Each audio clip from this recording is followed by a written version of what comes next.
Beaucoup de gens ont tout sacrifié, certains même leur vie, pour servir Dieu de tout leur cœur pendant la plus grande partie des 1260 années de la suprématie de la petite corne.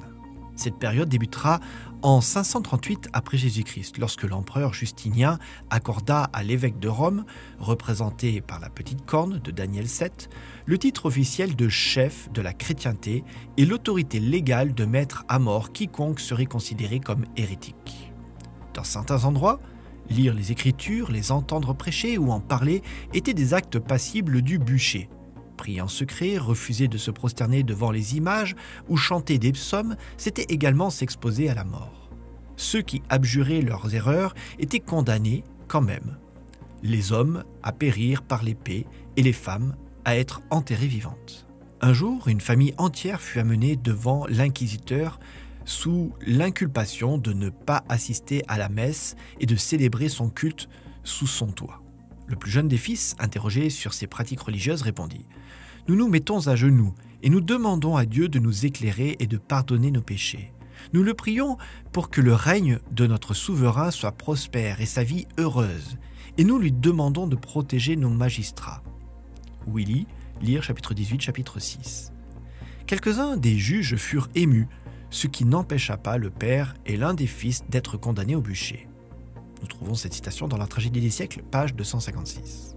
Cette période prit fin en 1798, lorsqu'un général de Napoléon, Berthier, fit prisonnier le pape et l'envoya en exil et en captivité, infligeant ainsi à la papauté une blessure mortelle.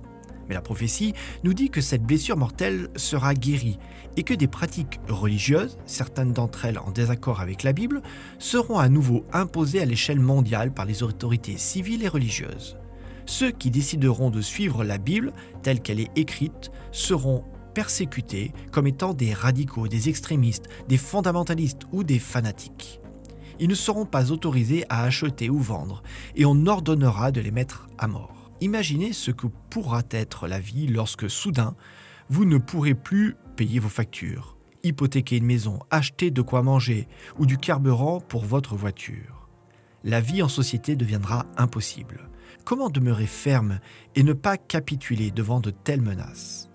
Apprendre maintenant comment vivre par la foi est une préparation essentielle pour pouvoir vivre par la foi à l'avenir.